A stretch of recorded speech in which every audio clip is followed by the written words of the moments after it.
마가복음 1장 1절 핵심 교훈 문답 공부입니다. 1. 하나님의 아들 예수 그리스도 복음의 시작이라는 선포가 구속사의 어떤 전환점을 의미합니까? 이 선포는 구약과 신약 시대를 나누는 구속사의 중대한 전환점입니다. 이는 단순한 새로운 가르침의 등장이 아니라 인류의 구원을 위한 하나님의 영원한 계획이 역사적으로 성취되었음을 선포하는 것입니다. 이 선포가 갖는 의미는 같습니다. 첫째, 구약 시대의 언약 성취. 구약 성경은 메시아에 대한 수많은 예언을 담고 있습니다. 아담과 하와에게 약속된 여자의 후손, 아브라함에게 약속된 온 민족의 복, 다윗에게 약속된 영원한 왕위 등은 모두 장차 오실 그리스도를 예고했습니다. 하나님의 아들 예수 그리스도 복음의 시작은 이러한 모든 예언이 예수님을 통해 성취되었음을 의미합니다. 이제 더 이상 미래의 구원자를 기다릴 필요가 없어졌으며 약속이 현실이 된 새로운 시대가 열렸습니다. 둘째, 율법에서 은혜로의 전환. 구약 시대에는 율법을 통해 하나님과의 관계를 유지하려 했지만 인간의 죄성으로 인해 율법을 온전히 지키는 것은 불가능했습니다. 율법은 죄를 깨닫게 하는 역할을 했을 뿐 죄로부터 구원하는 힘은 없었습니다. 그러나 예수 그리스도의 복음은 인간의 행위나 율법 준수가 아닌 예수님의 십자가 죽음과 부활을 믿는 은혜로 구원을 얻는 새로운 길을 제시했습니다. 이는 인간의 노력으로는 도달할 수 없었던 하나님과의 온전한 관계 회복이 가능하게 된 혁명적인 전환입니다. 셋째, 단일 민족에서 온 세상으로의 확장. 구약 시대에는 하나님이 이스라엘 민족을 특별히 택하여 그들을 통해 구원의 역사를 이루셨습니다. 이스라엘은 하나님과 언약을 맺고 율법을 받았으며 성전을 중심으로 예배를 드렸습니다. 그러나 예수 그리스도의 복음은 이스라엘 민족에게 국한되지 않고 모든 민족과 백성에게 열린 구원의 문이 되었습니다. 예수님의 부활과 승천 후 성령 강림을 통해 시작된 교회는 유대인과 이방인의 구분을 허물고 예수 그리스도를 믿는 모든 이들을 하나님의 백성으로 삼는 새로운 공동체로 확장되었습니다. 이는 구원의 역사가 더 이상 특정 민족의 전유물이 아니라 전 세계적인 인류의 역사로 확장되었음을 의미합니다. 넷째, 죄와 사망의 권세에 대한 최종적 승리. 인류는 아담의 범죄 이후 죄와 그 결과인 사망의 권세 아래 놓였습니다. 구약의 제사 제도 역시 죄를 일시적으로 속죄하는 기능만 했고, 죄와 사망의 근본적인 문제를 해결하지 못했습니다. 그러나 예수 그리스도께서 십자가에서 흘리신 피는 모든 죄를 단번에 영원히 속죄하는 유일한 제물이 되셨고, 부활을 통해 사망의 권세를 깨뜨리셨습니다. 하나님의 아들 예수 그리스도 복음의 시작은 인류를 옥죄던 죄와 사망의 사슬이 끊어지고 영원한 생명을 얻게 된 결정적인 승리의 선포입니다. 하나님의 아들 예수 그리스도 복음의 시작은 단순히 새로운 종교의 출발이 아니라 예언의 성취, 율법에서 은혜로의 전환, 구원의 보편화, 그리고 죄와 사망에 대한 최종적 승리를 의미하는 구속사의 가장 중요한 분기점입니다. 이는 하나님의 구원 계획이 온전히 성취되었음을 선포하며 인류에게 새로운 희망과 생명을 가져다주는 근원적인 사건입니다. 2. 마가복음이 복음의 시작으로 자신을 소개하는 것은 구약의 어떤 예언들을 성취하는 것으로 볼 수 있습니까? 마가복음이 자신을 복음의 시작으로 소개하는 것은 구약의 여러 예언들을 성취하는 것으로 볼 수 있습니다. 이는 마가복음이 예수 그리스도의 등장이 우연한 사건이 아니라 오랜 세월 동안 하나님께서 약속하신 구원 계획의 절정임을 강조하는 것입니다. 마가복음 1장 2에서 3절은 특히 구약의 예언을 직접 인용하며 이러한 성취를 분명히 보여줍니다. 첫째, 세례 요한의 역할과 구약 예언. 마가복음 1장 2에서 3절은 세례 요한의 사역을 설명하며 다음과 같은 구약 예언을 인용합니다. 보라 내가 내 사자를 내 앞에 보내노니 그가 내 길을 준비하리라. 광야에 외치는 자의 소리가 있어 이르되 너희는 주의 길을 준비하라. 그의 오실 길을 곧게 하라. 이 구절은 말라기 3대1과 이사야 40장 3절의 예언을 결합한 것입니다. 말라기 3장 1절 만군의 여호와가 이르노라. 보라 내가 내 사자를 보내리니 그가 내 앞에서 길을 예비할 것이요 또 너희의 구하는 바죽과 후련이 그 전에 임하시리니 곧 너희의 사모하는 바 언약의 사자가 임할 것이라. 이사야 40장 3절 외치는 자의 소리여 이르되 너희는 광야에서 여호와의 길을 예비하라. 사막에서 우리 하나님의 대로를 평탄하게 하라. 이 예언들은 메시아가 오시기 전에 그의 길을 예비하는 선구자가 나타날 것을 약속하고 있습니다. 마가복음은 세례 요한이 바로 이 예언의 성취자임을 보여줌으로써 예수 그리스도의 복음이 갑작스럽게 시작된 것이 아니라 구약 시대부터 약속되고 준비되어 온 것임을 증명합니다. 세례 요한은 광야에서 회개의 세례를 전파하며 사람들의 마음을 준비시켰고 이는 구약에서 예언된 주의 길을 곧게 하는 역할을 수행한 것입니다. 둘째, 하나님의 아들이라는 칭호와 구약 예언. 마가복음 1장 1절은 예수 그리스도를 하나님의 아들이라고 소개합니다. 이는 마가복음 전체의 핵심 주제이며 구약 예언의 성취와 깊이 연관되어 있습니다. 구약에서 하나님의 아들이라는 칭호는 종종 왕이나 이스라엘 백성과 같은 특별한 관계를 가진 존재를 의미했지만 궁극적으로는 시편 2편과 같은 메시아 예언에서 사용되었습니다. 시편 2편 7절은 여호와께서 내게 이르시되 너는 내 아들이라 오늘 내가 너를 낳았도다 라고 말하며 하나님께서 세우신 왕, 즉 메시아가 하나님의 아들임을 선포합니다. 예수님은 세례를 받으실 때 하늘로부터 너는 내 사랑하는 아들이라 내가 너를 기뻐하노라 는 음성을 들으셨습니다.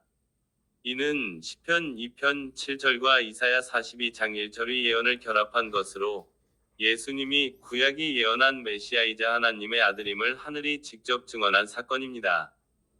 셋째, 그 외의 구약 예언 성취. 마가복음은 예수 그리스도의 생애와 사역 전반에 걸쳐 구약 예언의 성취를 보여줍니다. 예를 들어 메시아의 고난. 마가복음은 고난받는 종으로서의 예수님의 모습을 강조하는데 이는 이사야 53장에 예언된 고난의 종의 모습과 일치합니다. 예수님의 십자가 순환은 이사야 53장의 예언이 성취된 결정적인 사건입니다. 새로운 출애굽. 마가복음에서 예수님의 사역은 구약의 출애굽 사건과 병행됩니다. 예수님이 광야에서 시험받으시는 모습은 이스라엘 백성이 광야에서 시험받은 것과 비슷하지만 예수님은 유혹을 이기심으로써 새로운 출애굽을 시작하십니다. 이는 호세아 11장 1절 이스라엘이 어렸을 때에 내가 사랑하여 내 아들을 애굽에서 불러내었거늘 과 같은 구절의 영적인 성취로 볼 수 있습니다.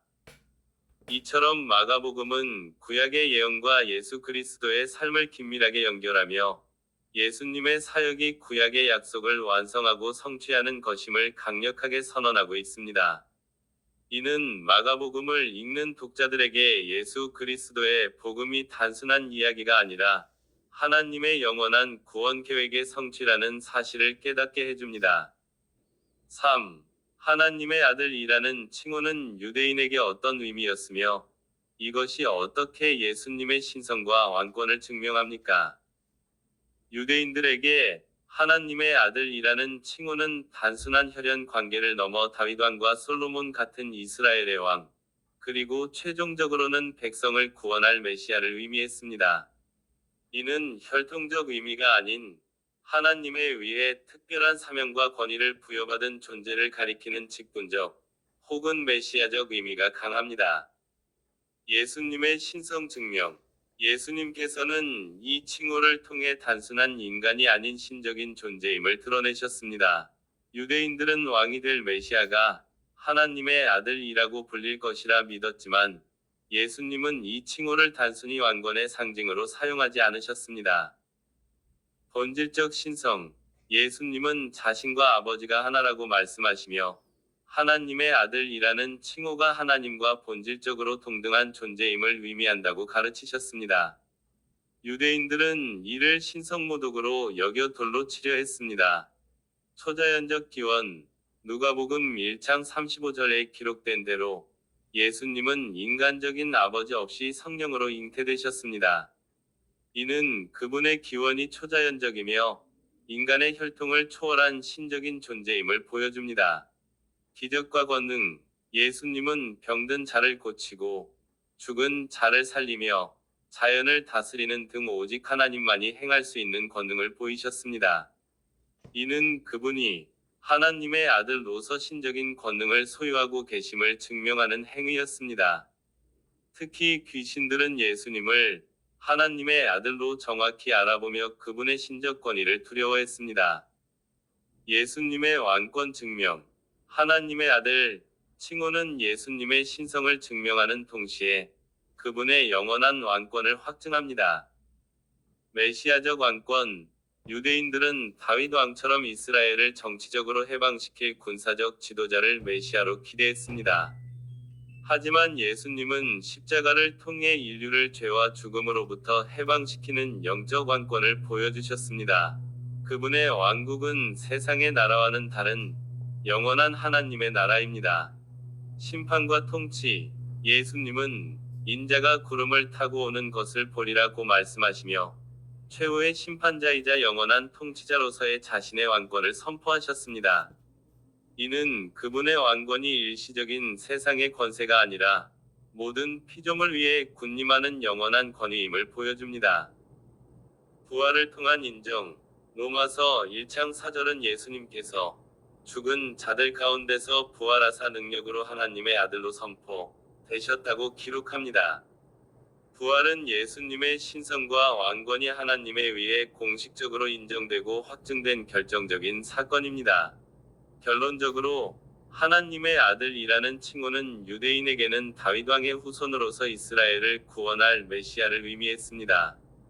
예수님께서는 이 칭호를 통해 단순한 정치적 메시아가 아닌 하나님과 본질적으로 동등한 신성을 소유하며 십자가와 부활을 통해 죄와 사망으로부터 인류를 구원하는 영원한 왕권을 확립하셨음을 심도 있게 드러내셨습니다. 이 칭호는 그분 안에 신성과 왕권이 완벽하게 결합되어 있음을 보여주는 핵심적인 증거입니다. 4. 마가복음이 예수님을 그리스도로 소개하는 것은 이스라엘 백성의 메시아 대망과 어떻게 연결되며 차별점을 갖습니까? 마가복음은 예수님을 유대인들이 오랫동안 기다려온 메시아로 제시합니다. 하지만 마가복음이 제시하는 메시아의 모습은 당시 유대인들이 기대했던 것과는 여러 면에서 다릅니다. 이 글에서는 마가복음이 예수님을 메시아로 소개하는 방식이 이스라엘의 메시아 대망과 어떻게 연결되면서 동시에 어떻게 차별화되는지 자세히 살펴보겠습니다.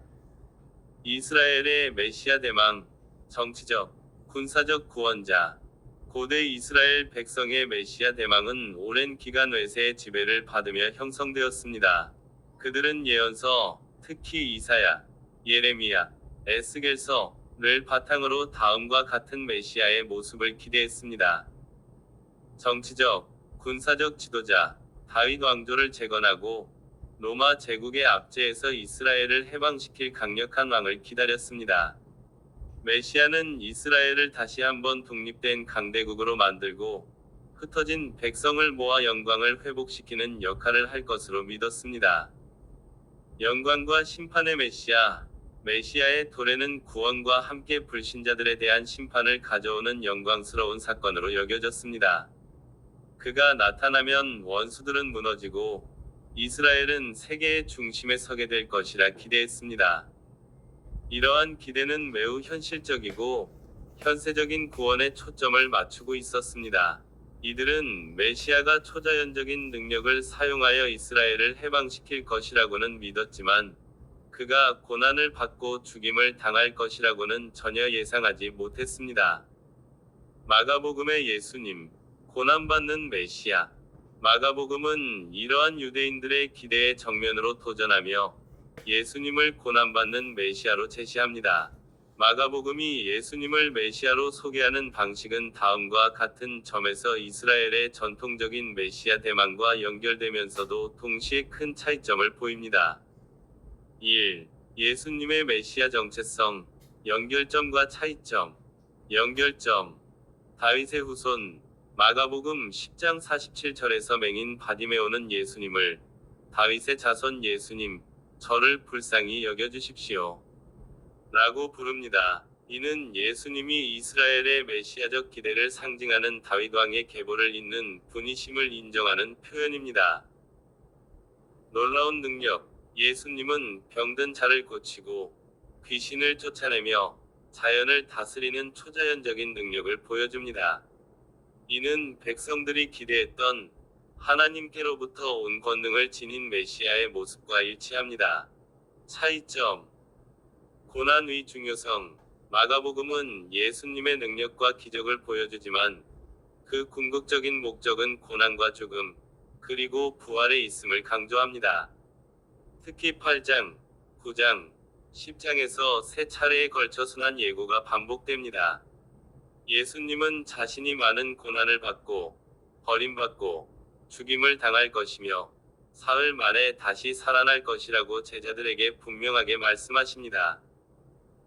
메시아 비밀. 마가복음에는 예수님이 자신의 정체를 숨기는 메시아 비밀이라는 독특한 특징이 나타납니다.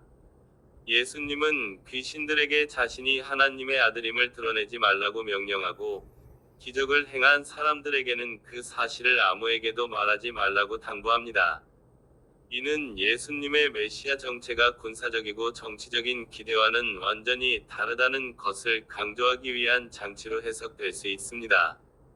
예수님은 사람들이 기대하는 영웅이 아니라 다른 의미의 메시아임을 보여주고자 하신 것입니다. 2. 예루살렘 입성.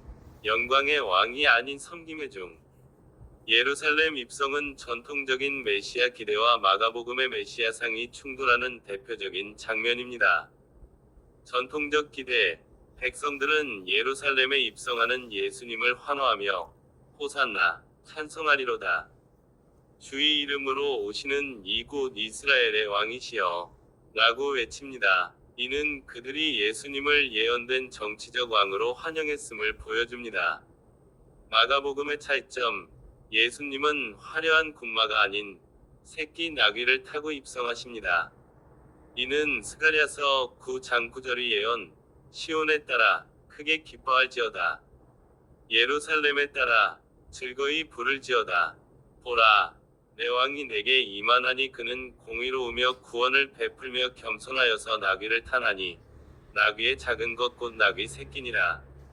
을 성취하는 행위입니다. 이는 예수님이 군사적 왕이 아니라 평화와 겸손의 왕으로 오셨음을 상징적으로 보여줍니다. 3. 메시아의 길, 섬김과 희생.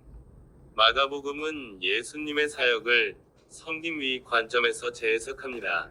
전통적인 메시아가 섬김을 받는 존재였다면 마가복음의 메시아는 섬기는 존재입니다. 베드로의 고백과 예수님의 가르침.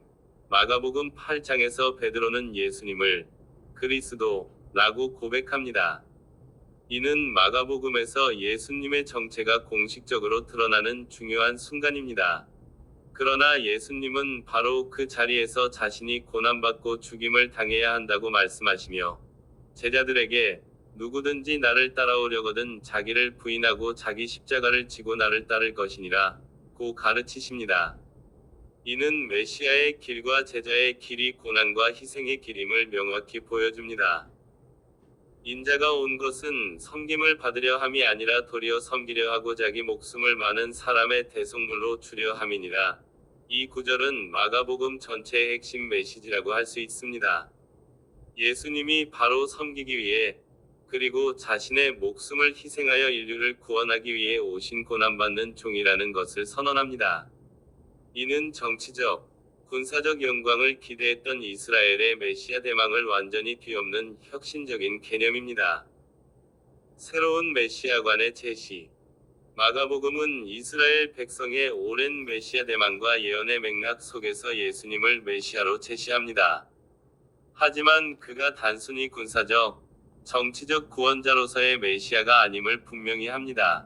마가복음이 제시하는 고난받는 메시아는 이스라엘의 현세적인 구원을 넘어 인류 전체의 영적 구원을 위한 희생과 섬김의 메시아입니다.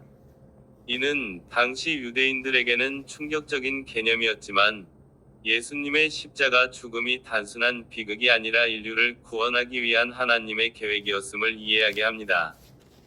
마가복음은 예수님의 정체성을 고난이라는 렌즈를 통해 재해석함으로써 복음의 보편성과 영원성을 강조하고 있습니다. 5. 예수 그리스도의 복음은 단순히 좋은 소식이 아니라 구속사에서 어떤 핵심적인 사건들을 포괄합니까? 예수 그리스도의 복음은 단순히 좋은 소식이라는 문자적 의미를 넘어 인류 구원의 역사를 관통하는 핵심적인 사건들을 포괄하는 거대한 서사입니다. 이 복음은 창조부터 종말까지 이어지는 하나님의 구속 계획을 압축적으로 보여주는 동시에 그 중심에 서 있는 예수 그리스도의 삶과 죽음, 그리고 부활을 통해 인류에게 주어진 희망을 선포합니다. 1. 성육신, 말씀이 육신이 되다. 복음의 서막은 예수 그리스도의 성육신에서 시작됩니다. 이는 영원 전부터 하나님과 함께 계셨던 말씀 이 시간과 공간의 제약 속에 있는 인간의 몸을 입고 이 땅에 오신 사건입니다. 요한복음 1장 14절은 말씀이 육신이 되어 우리 가운데 거하심에 라고 기록하며 이는 단순히 하나님이 인간의 모습으로 나타나신 것이 아니라 완전한 하나님이시면서 동시에 완전한 인간이 되셨다는 신비로운 진리를 담고 있습니다. 예수님은 모든 인류가 겪는 배고픔, 피곤함, 슬픔, 그리고 고통을 직접 겪으셨습니다. 이는 인간의 삶을 깊이 이해하고 공감하시기 위함이며 죄로 인해 하나님과 멀어진 인간과의 관계를 회복시키기 위한 첫걸음이었습니다. 성육신은 하나님께서 인간을 얼마나 사랑하시는지, 그리고 구원을 위해 얼마나 겸손하게 자신을 낮추셨는지를 보여주는 가장 극적인 증거입니다. 2. 십자가의 죽음, 죄의 대가를 치르다. 복음의 절정은 예수 그리스도의 십자가 죽음입니다. 이 사건은 단지 한 위인의 비극적인 죽음이 아니라 인류의 죄를 대신하여 하나님께 드린 완벽한 제사였습니다. 성경은 죄의 삭은 사망이라고 말합니다. 즉, 인간이 지은 모든 죄는 반드시 그에 합당한 대가를 치러야 하며 그 대가는 바로 죽음입니다. 하지만 인간은 자신의 죄를 스스로 해결할 능력이 없었습니다. 바로 이 지점에서 예수님이 등장하십니다. 죄 없으신 그분이 우리를 대신하여 십자가에 못 박히심으로써 우리가 받아야 할 형벌을 대신 짊어지셨습니다. 이는 단순히 물리적인 고통을 넘어 하나님과의 영적인 단절을 의미하는 깊은 고뇌였습니다. 나의 하나님, 나의 하나님, 어찌하여 나를 버리셨나이까? 라는 절규는 인류의 죄를 짊어지고 하나님으로부터 버림받은 극한의 상태를 보여줍니다. 예수님의 십자가는 모든 인류의 과거, 현재, 그리고 미래의 죄를 단번에 해결하신 결정적인 사건입니다. 3. 부활, 사망 권세를 이기다. 복음의 완성은 예수 그리스도의 부활입니다. 십자가 죽음으로 모든 것이 끝난 것처럼 보였던 그 순간, 예수님은 사흘 만에 무덤에서 다시 살아나셨습니다. 부활은 다음 세 가지를 증명합니다. 예수님의 신성. 부활은 예수님이 단순히 위대한 스승이나 선지자가 아니라 바로 하나님의 아들이심을 가장 명확하게 증명합니다. 사망의 권세를 이기신 분만이 진정한 생명의 주인이 될 수 있기 때문입니다. 죄와 사망에 대한 승리, 죄의 궁극적인 결과는 사망입니다. 예수님의 부활은 죄의 형벌과 사망의 권세가 더 이상 우리를 지배하지 못하게 되었음을 선포하는 승리의 선언입니다. 우리의 부활에 대한 보증. 예수님의 부활은 그분을 믿는 모든 사람이 장차 예수님처럼 영원한 생명을 얻게 될 것이라는 확실한 약속이자 소망의 근거입니다. 부활이 없다면 십자가도 무의미해집니다. 사도 바울은 그리스도께서 다시 살아나신 일이 없으면 우리가 전파하는 것도 헛것이요 또 너희 믿음도 헛것이며 라고 말하며 부활의 중요성을 강조했습니다. 부활은 복음을 단순한 윤리적 가르침이 아닌 살아있는 능력으로 만드는 핵심 사건입니다. 4. 승천과 재림의 약속, 구원의 완성. 예수님은 부활하신 후 40일 동안 제자들과 함께 지내시며 하나님 나라의 일을 가르치셨습니다. 그리고 감람산에서 하늘로 승천하셨습니다. 승천은 예수님이 이 땅에서의 사명을 마치고 영광스러운 모습으로 하나님 보좌 우편에 앉으셨음을 의미합니다. 이는 그분이 만물의 주권자로서 우주를 다스리시는 왕이심을 보여줍니다. 하지만 복음은 여기서 끝이 아닙니다. 예수님은 반드시 다시 오신다는 재림의 약속을 주셨습니다. 재림은 모든 역사를 마무리 짓고 믿는 자들에게는 완전한 구원과 영원한 생명을 주시며 불의한 자들에게는 심판을 내리시는 궁극적인 사건입니다. 복음은 단순히 과거의 사건들을 기념하는 것이 아니라 앞으로 오실 주님을 기다리며 현재를 살아가게 하는 미래의 소망을 담고 있습니다.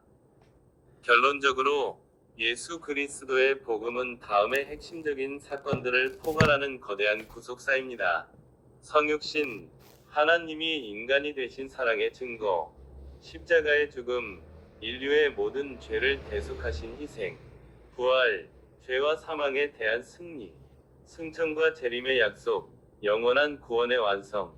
이 모든 사건들은 하나의 거대한 퍼즐처럼 맞물려 죄로 인해 죽을 수밖에 없었던 인류를 향한 하나님의 끝없는 사랑과 구원 계획을 선명하게 보여줍니다.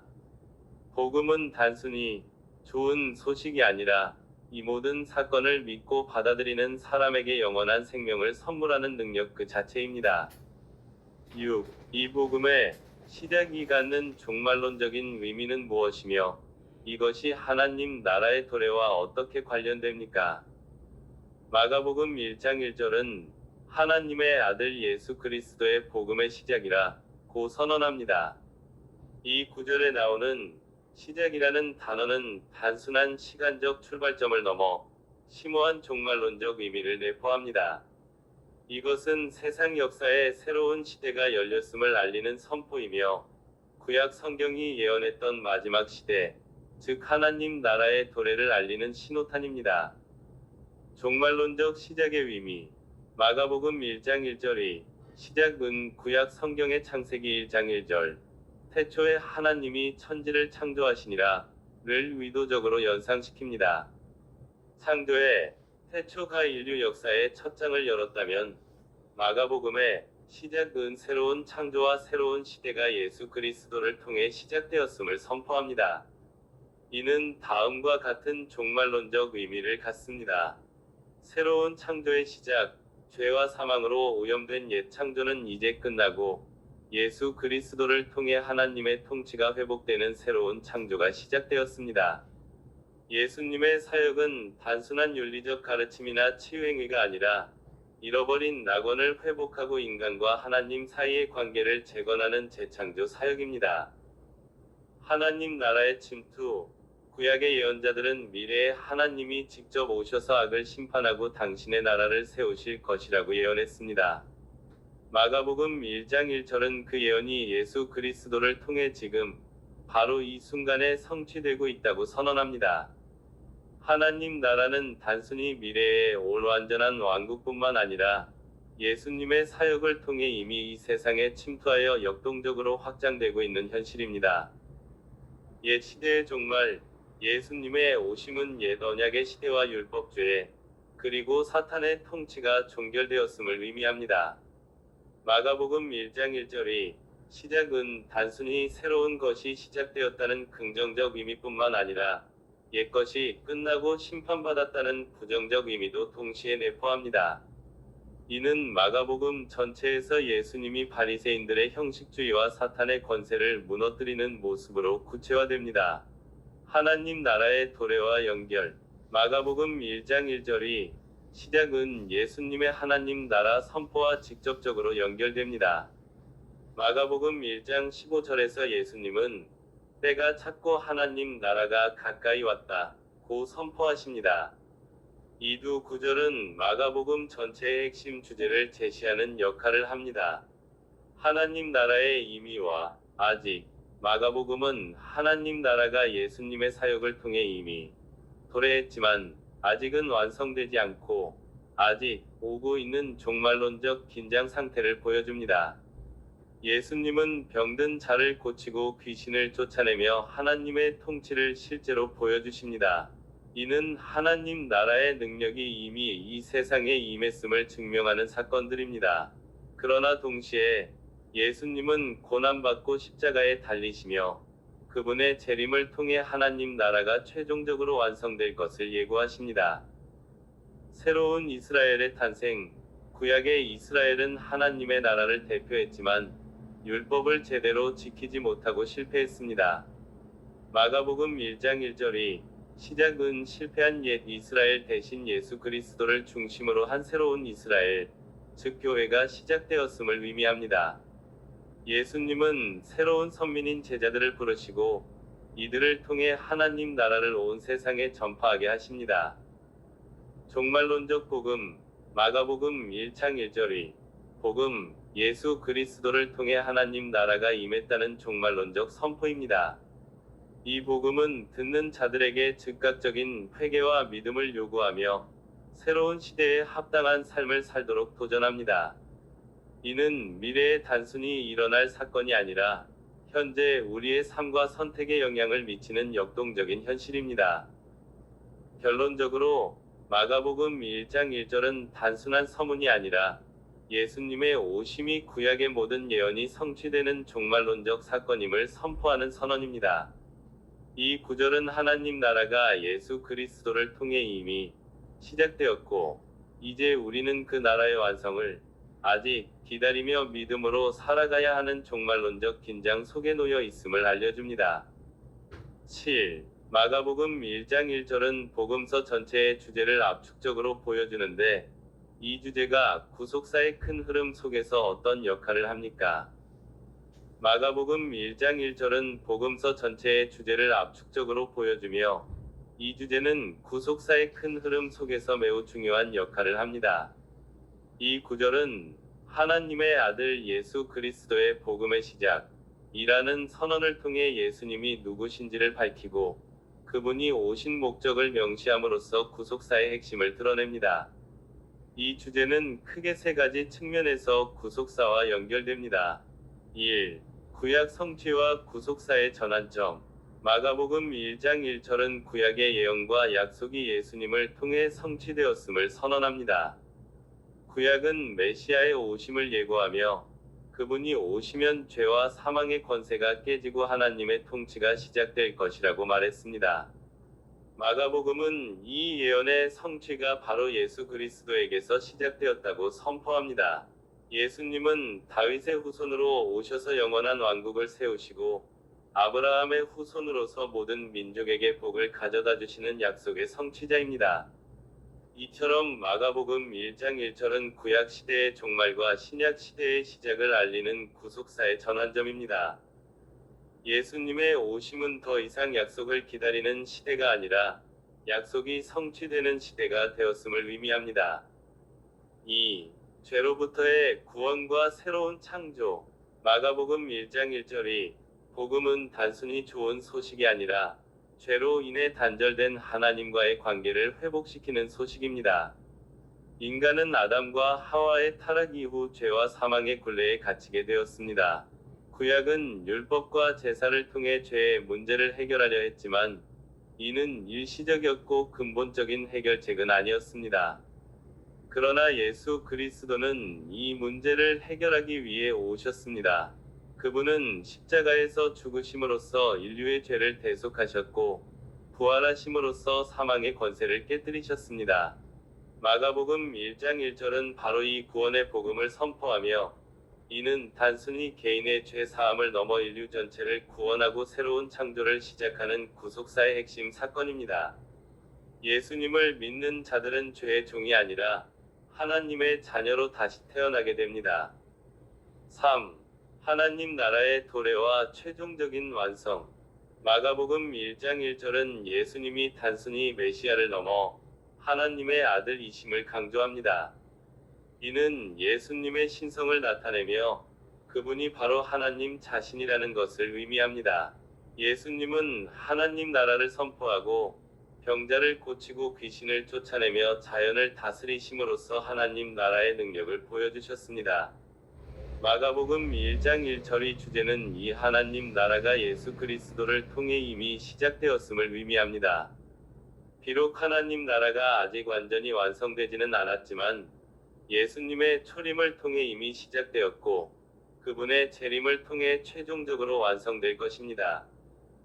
따라서 마가복음 1장 1절은 단순히 예수님의 삶을 기록하는 것을 넘어 구속사의 궁극적인 목표인 하나님 나라의 최종적인 도래와 완성을 향한 서막을 열어줍니다.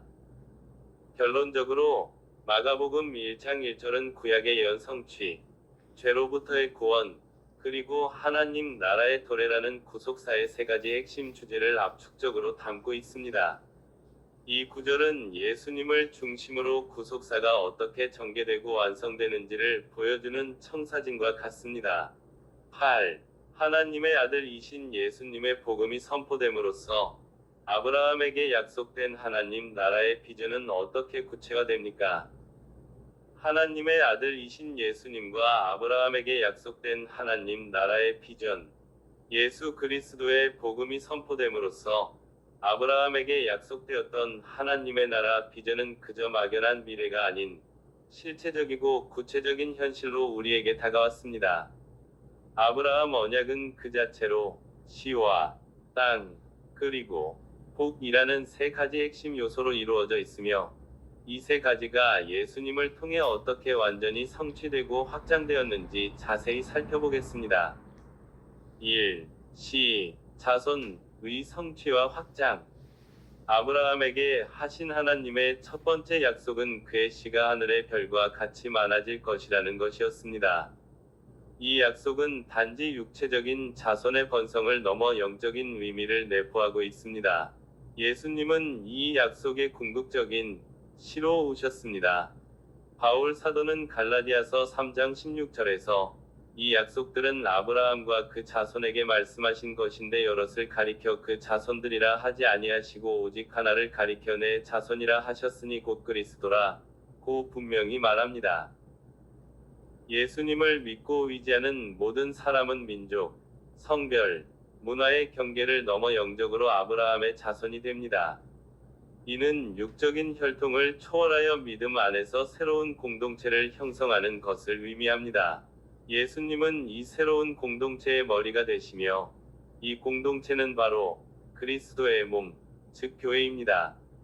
이로써 아브라함에게 약속된 자손의 번성은 단순한 민족의 확장이 아닌 모든 열방을 아우르는 하나님의 영적 가족으로 완성된 것입니다. 2. 땅의 실현과 확장. 아브라함에게 하나님은 가나안 땅을 주시겠다고 약속하셨습니다. 이 땅은 단순한 지리적 공간을 넘어 하나님의 임재와 통치가 온전히 실현되는 장소를 상징합니다.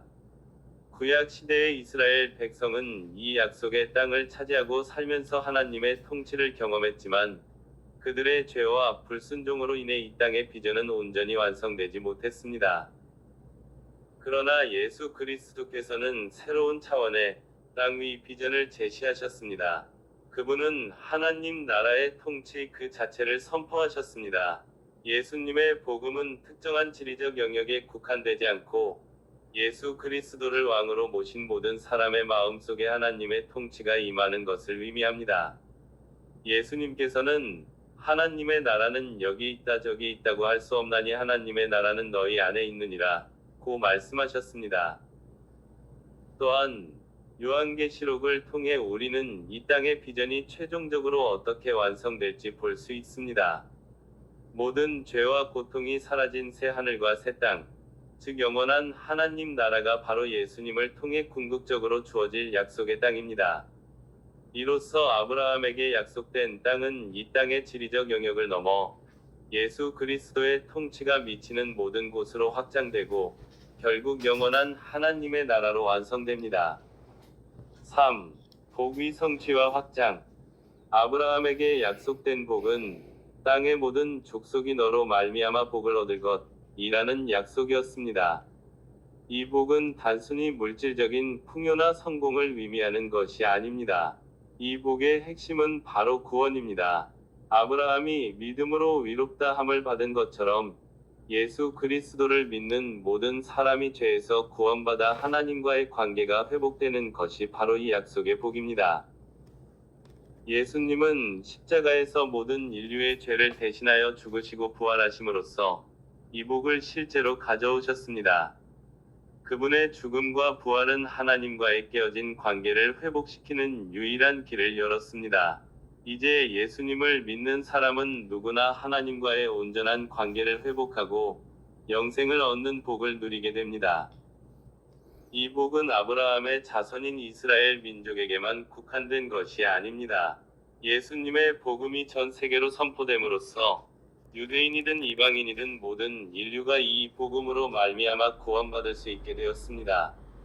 사도행전 13장 47절은 주께서 우리를 이방의 빛으로 세우사 땅 끝까지 구원하게 하셨다 하니 라고 기록하고 있습니다.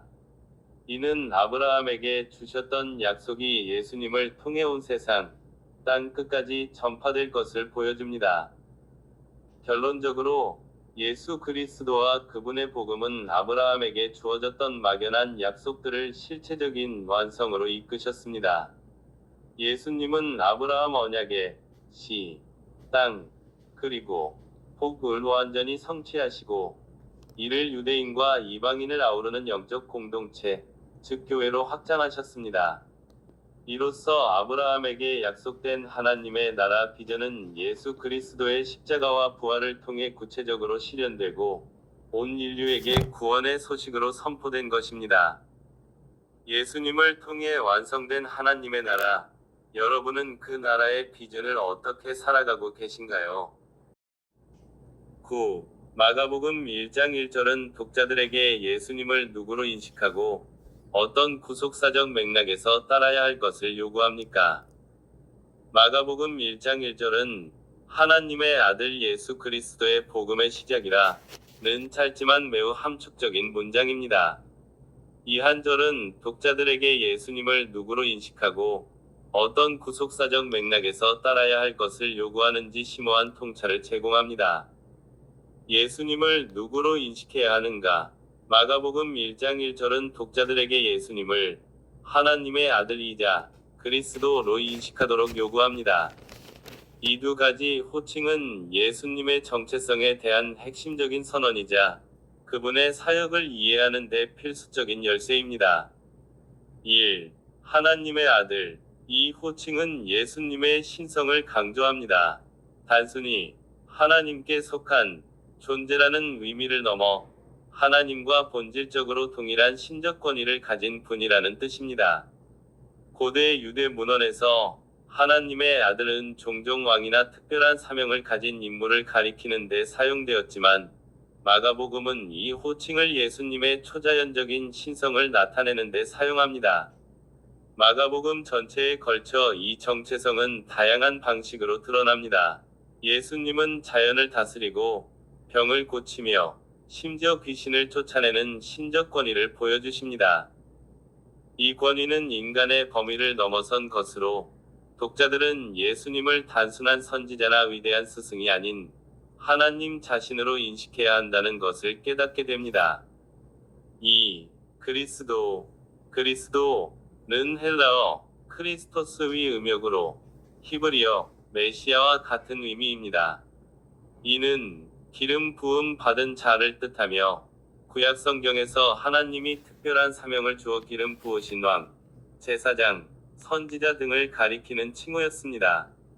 유대인들은 로마의 압제로부터 자신들을 해방시킬 강력한 정치적 지도자, 곧 메시아를 오랫동안 기다려왔습니다. 그러나 마가복음은 예수님을 유대인들이 기대했던 정치적 메시아가 아닌 고난받는 종으로서의 메시아로 제시합니다. 예수님은 정치적 권력을 추구하지 않으셨고 오히려 섬김과 희생의 길을 가셨습니다. 따라서 독자들은 예수님을 단순히 정치적 해방자가 아닌 인류의 죄를 대속하기 위해 고난의 길을 걸으신 영적 구원자로 인식해야 합니다. 어떤 구속사적 맥락에서 따라야 하는가? 마가복음 1장 1절은 예수님을 따르는 것이 단순히 도덕적인 삶을 사는 것을 넘어 복음의 구속사적 맥락 안에서 이루어져야 함을 요구합니다. 여기서 복음은 단순한 기쁜 소식이 아니라 예수 그리스도를 통해 죄인인 인류를 구원하시려는 하나님의 역사, 즉 구속사를 의미합니다. 1. 복음의 시작. 마가복음 1장 1절은 복음의 시작을 선포합니다. 이는 마가복음이 단순히 예수님의 생애 기록이 아니라 인류의 구원을 위한 하나님의 계획이 예수님을 통해 시작되었다는 선언입니다. 이 복음은 예수님의 탄생, 사역, 십자가 죽음, 그리고 부활을 포함하는 포괄적인 사건입니다.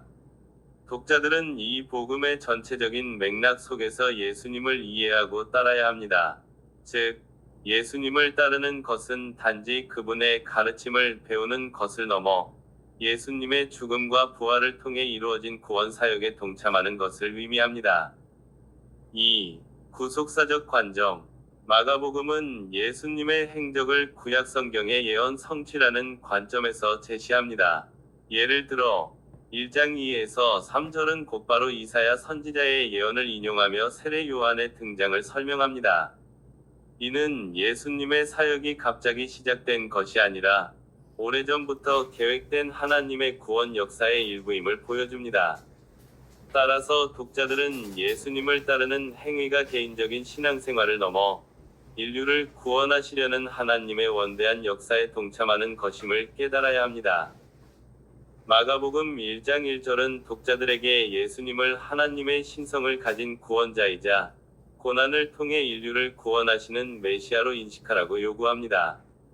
그리고 이 인식은 단순히 지적인 동의를 넘어 예수님을 통해 시작된 복음의 구속사적 맥락 안에서 그분을 따르는 삶으로 이어져야 합니다. 이 한 절은 마가복음 전체의 서론이자 요약이며 독자들이 마가복음을 읽는 내내 예수님은 과연 누구신가? 라는 질문에 대한 답을 찾아가도록 이끌고 있습니다. 10. 죄와 사망의 권세에 대한 하나님의 승리와 구원 계획이 어떻게 성취되었는가? 인류의 타락과 죄와 사망의 권세. 태초에 하나님께서는 모든 것이 선하고 아름다운 세상을 창조하셨습니다. 하나님의 형상대로 지음 받은 인간은 에덴 동산에서 하나님과 교제하며 평화와 기쁨을 누렸습니다. 그러나 인간은 뱀의 유혹에 넘어가 하나님의 명령을 어기고 선악과를 따먹는 죄를 범하게 됩니다. 이 첫 번째 범죄는 단순히 개인적인 잘못을 넘어 인류 전체에 치명적인 결과를 가져왔습니다. 죄는 마치 전염병처럼 인간의 본성을 오염시켰고, 이로 인해 인간은 하나님과의 관계가 단절되었을 뿐만 아니라 육체적인 죽음과 영적인 사망이라는 거대한 권세 아래 놓이게 되었습니다. 성경은 죄가 이 세상에 들어왔고 그 결과로 사망이 모든 사람에게 이르렀다고 선언합니다. 인간은 이제 스스로의 힘으로는 결코 벗어날 수 없는 죄의 종이 되었고 그 최종적인 결과인 사망, 곧 영원한 멸망을 향해 나아가게 된 것입니다. 이처럼 죄와 사망의 권세는 인류에게 절망과 파멸을 가져왔지만 사랑과 공의의 하나님께서는 이 거대한 어둠의 권세에 맞서 싸우고 인류를 구원하기 위한 놀랍고도 장엄한 계획을 세우셨습니다. 이 계획은 오랜 시간 동안 예언과 약속을 통해 점진적으로 드러났으며 마침내 예수 그리스도를 통해 완전하게 성취되었습니다.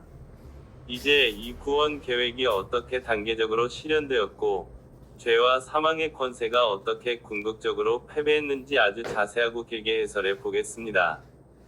1. 구약 시대 구원 계획의 예언과 그림자. 하나님의 구원 계획은 아담과 하와가 범죄한 직후부터 시작되었습니다. 하나님께서는 뱀에게 내가 너로 여자와 원수가 되게 하고 내 후손도 여자의 후손과 원수가 되게 하리니 여자의 후손은 내 머리를 상하게 할 것이요 너는 그의 발꿈치를 상하게 할 것이니라 고 말씀하셨습니다. 이 말씀은 원복음이라고 불리며 죄의 권세를 상징하는 뱀의 머리를 밟아 깨뜨릴 여자의 후손이 나타날 것을 최초로 예언한 것입니다. 이 여자의 후손은 바로 예수 그리스도를 가리킵니다. 이후에도 하나님께서는 여러 인물과 사건을 통해 구원의 그림자를 보여주셨습니다. 아브라함과의 언약, 하나님께서는 아브라함에게 내 씨로 말미암아 천하 만민이 복을 받으리라 고 약속하셨습니다. 이 시는 궁극적으로 예수 그리스도를 가리키며 그를 통해 모든 민족이 구원의 축복을 받게 될 것을 예고한 것입니다. 6월절 어린 양, 이스라엘 백성이 이집트의 노예 생활에서 해방될 때 하나님의 심판을 피하기 위해 어린 양의 피를 문설주에 발랐습니다. 이 어린 양은 죄를 대신하여 희생하는 예수 그리스도의 그림자였습니다. 예수님은 세상 죄를 지고 가는 하나님의 어린 양으로 오셔서 우리를 죄의 속박으로부터 구원하셨습니다. 율법과 성전 제사, 하나님께서는 모세를 통해 율법을 주셨고 이스라엘 백성은 율법을 어길 때마다 동물을 잡아 제사를 드려야 했습니다. 이 제사는 인간의 죄가 얼마나 심각한지를 깨닫게 하는 동시에 죄를 용서받기 위해서는 반드시 희생이 필요하다는 것을 가르쳐 주었습니다. 그러나 이 제사는 죄를 근본적으로 해결하지 못하는 임시적인 방편에 불과했습니다. 히브리서 기자는 황소와 염소의 피가 죄를 없이 하지 못한다 고 선언합니다. 이 모든 제사는 완전하고 영원한 단 한 번의 희생 제사인 예수 그리스도를 예표하는 것이었습니다. 선지자들의 예언, 이사야 선지자는 고난받는 종에 대해 예언하며 그가 찔림은 우리의 허물 때문이요 그가 상함은 우리의 죄악 때문이라 고 외쳤습니다. 이 말씀은 죄 없는 한 분이 우리의 죄를 대신하여 고난받고 죽으실 것을 분명하게 보여주었습니다. 이처럼 구약은 마치 거대한 서곡처럼 하나님의 구원 계획을 예고하고 그 배경을 깔아주었습니다. 이 모든 예언과 그림자들은 마침내 한 인물, 곧 예수 그리스도를 통해 완벽하게 성현되었습니다. 2. 신약시대 구원 계획의 성취와 죄와 사망의 권세에 대한 궁극적 승리. 구약의 오랜 기다림과 예언 끝에 하나님의 아들 예수 그리스도께서 이 땅에 오셨습니다.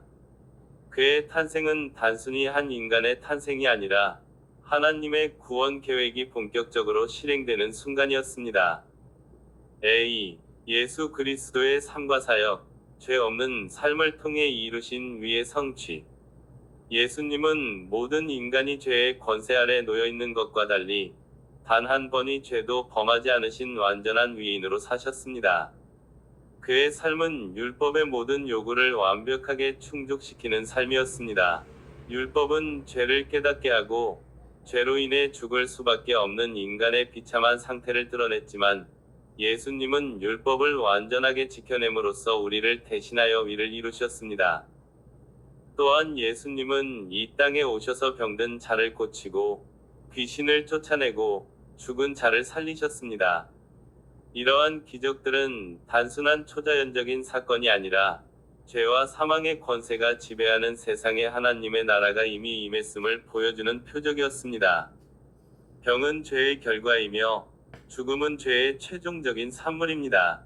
예수님께서 질병을 치유하시고 죽은 자를 살리신 것은 바로 죄와 사망의 권세를 깨뜨리는 하나님의 능력을 나타낸 것입니다. B. 십자가의 죽음, 죄의 삭을 완전히 지불하신 대속적 희생. 예수님의 사역의 절정은 바로 십자가였습니다. 죄와 사망의 권세는 죄의 대가로 반드시 죽음이 있어야 한다고 요구했습니다. 로마서 6장 23절은 죄의 삭은 사망이요 라고 분명히 선언합니다. 그러나 죄가 없으신 하나님의 아들께서 인간의 모든 죄를 짊어지시고 십자가 위에서 대신 죽으셨습니다. 죄의 전가, 우리의 죄가 예수님께 전가되었고 예수님의 위가 우리에게 전가되는 놀라운 교환이 십자가에서 일어났습니다.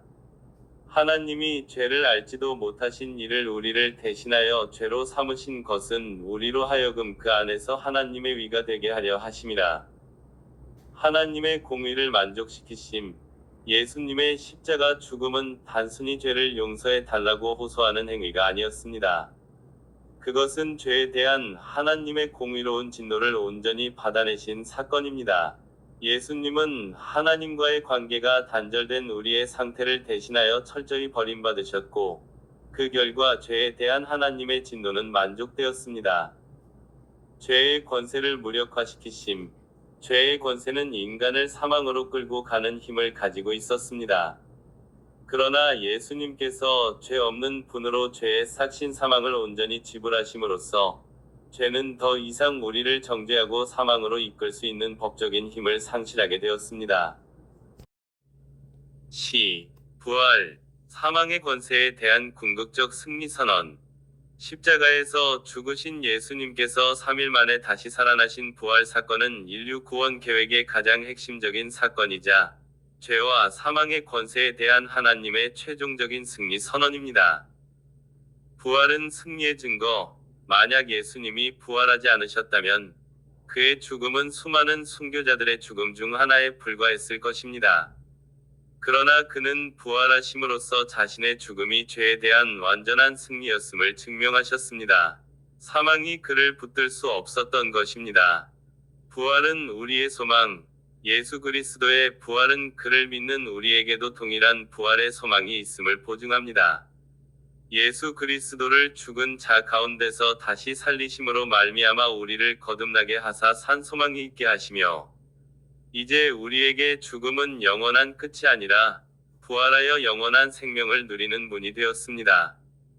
사망의 권세를 파괴하심. 히브리서 기자는 자신은 죽음을 통하여 죽음의 권세를 잡은 자 곧 마귀를 멸하시며 라고 말합니다. 부활은 사망의 권세를 가지고 인류를 지배하려 했던 마귀의 머리를 결정적으로 깨뜨린 사건입니다. 3. 성령의 오심과 교회의 탄생, 구원 계획의 확장과 적용. 예수님께서는 부활 후 승천하시면서 오직 성령이 너희에게 임하시면 너희가 권능을 받고 내 증인이 되리라 고 약속하셨습니다. 오순절에 성령께서 강림하심으로써 하나님의 구원 계획은 더 이상 한 민족이나 특정 시대에 국한되지 않고 모든 민족에게 확장되기 시작했습니다. 구원의 개인적 적용.